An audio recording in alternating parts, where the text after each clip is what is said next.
This is CIA News Africa. I am Chidi Ikenna Amobi. News from the international scene. President Nicolas Maduro of Venezuela makes first appearance in court today. I've just come out of the courthouse behind me where I witnessed the first hearing in the case against Nicolas Maduro, the former Venezuelan president. It was incredibly dramatic. Cameras weren't allowed inside, but I was a matter of meters from him. And in fact, I heard him before I saw him. I could hear the jangle of the shackles around his ankles as he was brought into the room. And he immediately wished everyone a happy new year, locking eyes with people. He said that maybe 3 or 4 times before he took his seat. And there was a moment where the judge asked him to confirm his identity, to which Nicolas Maduro replied, "I am President Nicolas Maduro Morris," he said, "President of the Republic of Venezuela, here kidnapped since January the 3rd. I was captured," he said, "in my home in Caracas, Venezuela." The judge then interrupted him. He said, "There'll be a time and a place to go into this. At this point, I only want to know one thing. Are you Nicolas Maduro Morris?" To which he replied, "I am Nicolas Maduro Morris." He was sitting 2 seats away from his wife, Cilia Flores, who is also indicted here in New York. But perhaps the most astounding moment came right at the end of this arraignment hearing, when a gentleman in the public gallery, also a matter of meters from Nicolas Maduro, stood up and addressed him directly. And they had this very tense exchange. I spoke to the gentleman afterwards and asked him exactly what he said to Nicolas Maduro. I told Nicolas Maduro Moros that he will pay, that the United States of America will bring him to justice, that starting today, 5th of January 2026, the great age of Venezuela begins. He looked at you, didn't he? Straight in the eyes. How did that feel? Nicolas Maduro told me that he was innocent and that he was a man of God. I told him that we're also men of God, because we've never attacked the Venezuelan church, as he has done on numerous occasions. I'm personally not surprised that both Maduro and his wife tried to interject, tried to make their case a little bit there in court. Maduro, if nothing else, is a showman, and he knows very much right now that he is on the world stage in a way that he never has been before. But frankly, it is stunning that just a few days ago, he was running the country of Venezuela as he had for well over a decade, and now he is in a New York courtroom, David. It's something that I think the people of Venezuela are still struggling to even grasp, even fathom, because for better or for worse, Maduro was Venezuela. Internationally, he symbolized Venezuela. He was a larger-than-life figure for so many people in that country, and the swiftness, the suddenness, the brazenness of that attack, and the fact that they were able to extract Maduro from that country, I don't know that that's really sunk in for a lot of Venezuelans yet, as they grasp not only the U.S. doing that and what that means for their country in that moment, but also the future for Venezuela here, David. There is so much confusion, a lack of clarity about what the United States plans to do with that country and how that will affect the everyday people that have been, frankly, brutalized by the Maduro regime for a very long time. And a question for you, Matt. Obviously, these charges are drug-related, narco-terrorism-related charges. But as you know, the questions in the aftermath of this U.S. military operation involved the oil largely.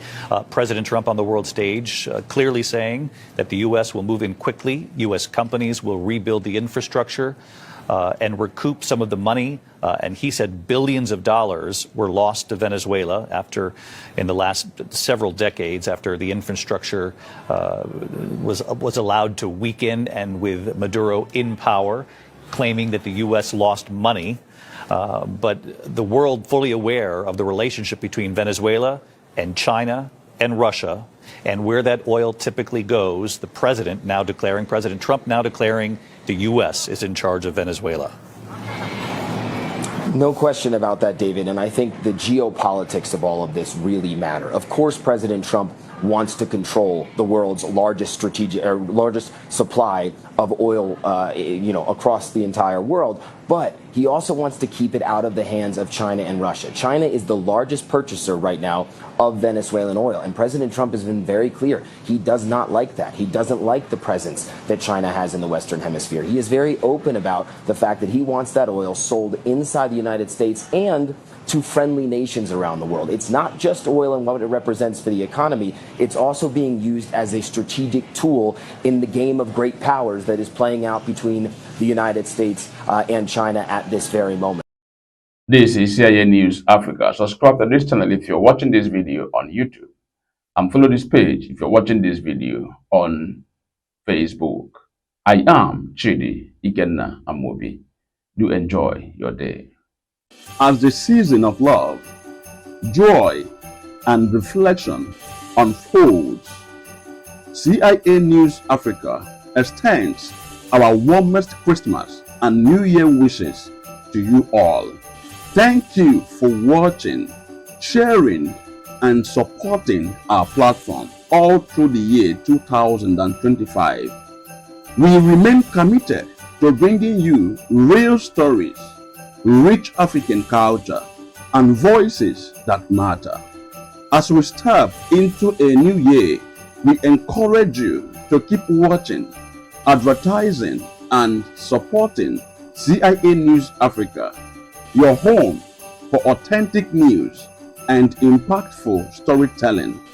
We also take this moment to specially appreciate the incredible support from Garcia Foods Nigeria Limited, Kentuta Homes Limited, Mondex Africa Multilinks Limited, African Creative Industry Limited, Ogidi Union Nigeria, High Chief Aneto Okapu, High Chief Kenechukwu Onyama, High Chief Ikem Nwabeze, Chief Udoji Achebe, Chief Ikuka Okoye, Anumili Ogidi. Your partnership and goodwill have helped us grow. We are deeply grateful. From all of us at CIA News Africa, Merry Christmas and a prosperous New Year. Keep shining, keep supporting, and let's do greater things together in 2026. We love you.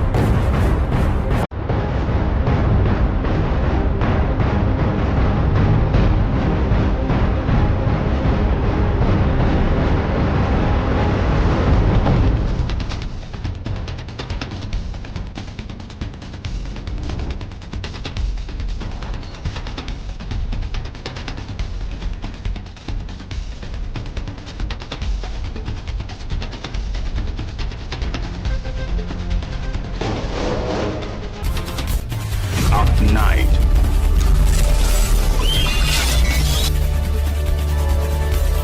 In the day.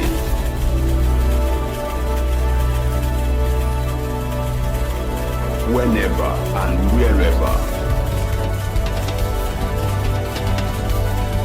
We are here for you. We are Independent Africa Television.